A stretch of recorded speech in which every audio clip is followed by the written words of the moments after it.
Actress Raveena Tandon के कथित सड़क हमले के मामले से संबंधित हालिया घटनाक्रम में एक वरिष्ठ पुलिस अधिकारी ने स्पष्ट किया है कि रवीना की कार ने इसमें शामिल महिलाओं के साथ शारीरिक संपर्क नहीं बनाया था। इसके बजाय जब रवीना ने कार से बाहर निकलने के बाद उनका सामना किया तो एक मौखिक विवाद शुरू हो गया।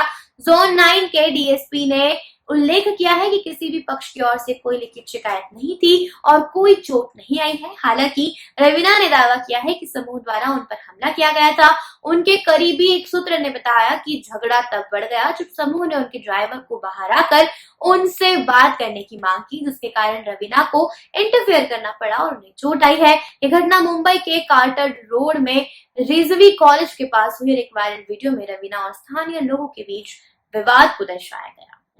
लंबे समय तक सुर्खियों से दूर रहने के बाद इमरान खान ने हाल ही में अपने द्वारा बनाए जा रहे एक विला की तस्वीरें शेयर की हैं, जिससे उनके फाइनेंस के बारे में एक्साइटमेंट बढ़ गई है। इस सवाल के जवाब में उन्होंने इस प्रोजेक्ट को कैसे फाइनेंस किया है, इमरान ने मजाकिया ढंग से 2000 के दशक के मध्य के अपने पिछले एक्टिंग प्रोग्राम्स का उल्लेख किया। सोशल मीडिया ने उनकी हाजिर जवाबी की तारीफ की।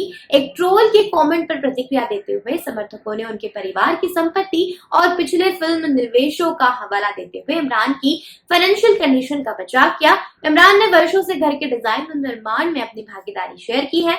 हालांकि उन्होंने बॉलीवुड में वापसी का संकेत दिया है, लेकिन अभी तक कोई ऑफिशियल अनाउंसमेंट नहीं की गई है। संजय लीला भंसाली की हीरा मंडी द डायमंड बाजार में संजिदा शेख की एक्टिंग ने प्रशंसा बटोरी है। हाल ही में एक इंटरव्यू में उन्होंने एक नाइट क्लब में एक महिला द्वारा छेड़छाड़ किए जाने की चौंकाने वाली घटना का खुलासा किया, जिसमें इस बात पर जोर दिया गया कि गलत काम लिंग से परे है। हीरा मंडी से पहले उन्होंने ऋतिक रोशन और दीपिका पादुकोण के साथ हिट फिल्म फाइटर में एक्टिंग की थी। फाइटर वर्तमान में 2024 की सबसे ज्यादा कमाई करने वाली बॉलीवुड फिल्म है। राजेश खन्ना और अमिताभ बच्चन अभिनीत ऋषिकेश मुखर्जी की 1971 की इमोशनल ड्रामा आनंद बॉलीवुड की महानतम फिल्मों में से एक मानी जाती है। मुखर्जी ने यह फिल्म बॉम्बे और अपने दोस्त राज कपूर को समर्पित की। दिलचस्प बात यह है कि राजेश और बच्चन के मुखर्जी ने मुख्य भूमिकाओं के लिए किशोर कुमार और महमूद की कल्पना की थी। हालांकि गलतफहमी के कारण मुखर्जी ने कुमार के साथ काम को त्याग दिया। वहीं साउंड ट्रैक में मुकेश मन्नाडे और लता मंगेशकर द्वारा गीत गाए गए हैं। आनंद ने हिंदी में बेस्ट फिल्म का नेशनल अवार्ड और 6 फिल्म फेयर पुरस्कार जीते हैं। मलाइका अरोरा और अरबाज खान की मुलाकात 20 साल की उम्र में हुई थी। उन्होंने 1998 में शादी की और 2002 में उनका बेटा अरहान हुआ। शादी के 19 साल बाद उन्होंने अलग होकर इंटरनेट को चौंका दिया। मलाइका ने खुलासा किया कि उन्होंने अरबाज को प्रपोज किया और अपना घर छोड़कर उनसे शादी कर ली। पारिवारिक चिंताओं के बावजूद उन्हें उनके समर्थन में ताकत मिली। हाल ही में मलाइका और अरहान ने पॉडकास्ट पर शादी की चर्चा की, लेकिन इस सवाल को टाल दिया। अरबाज ने दूसरी शादी कर ली है, जबकि मलाइका अर्जुन कपूर को डेट कर रही हैं। हालांकि अफवाहों से उनके रिश्ते में परेशानी की आशंका है। एक्ट्रेस अदा शर्मा ने पुष्टि की है कि वे मुंबई में दिवंगत सुशांत सिंह राजपूत के अपार्टमेंट में 5 साल के लिए किराए से रहने लगी हैं। उन्होंने बताया कि शुरुआत में अपने बिजी स्केड्यूल के कारण उन्होंने इस कदम की पुष्टि करने में देरी की। अदा ने नई जगह को पॉजिटिव ऊर्जा देने वाला बताया और प्रकृति तथा पक्षियों को खाना खिलाने के लिए प्रेम का जिक्र किया। दूसरी ओर अनिश्चितताओं के बावजूद वे अपने अंतर्ज्ञान का पालन करती हैं। अदा और उनकी मां ने विशाल डुप्लेक्स में लेटेस्ट जीवन जीने का विकल्प चुना है, जो कथित तौर से 3 साल तक बंद था। 1990 के दशक के अंत में सुनील शेट्टी को कई असफल फिल्मों से असफलताओं का सामना करना पड़ा, लेकिन नई सहस्त्रबद्दी के बाद साथ उनके करियर में एक नया मोड़ लिया।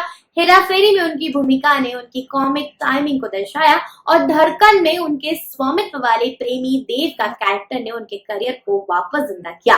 दिलचस्प बात यह है कि शुरुआत में इस भूमिका के लिए अरबाज खान को चुना गया था, लेकिन उनकी जगह सुनील ने ले ली। इसके विपरीत बाद में माँ तुझे सलाम में सुनील की जगह अरबाज ने ले ली। बॉक्स ऑफिस पर प्रदर्शन के बावजूद माँ तुझे सलाम ने अच्छा प्रदर्शन नहीं किया।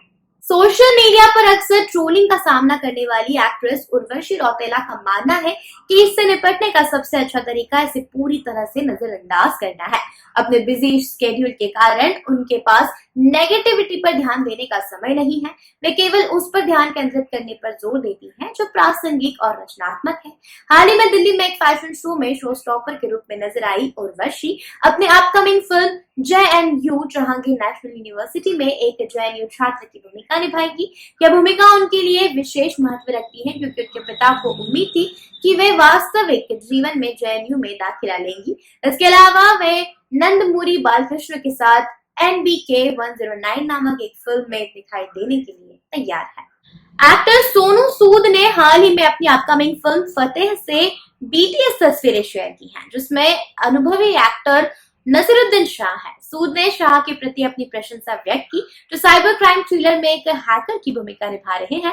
सूद के निर्देशन में पहली फिल्म महामारी के दौरान वास्तविक जीवन की साइबर अपराध की घटना पर आधारित है।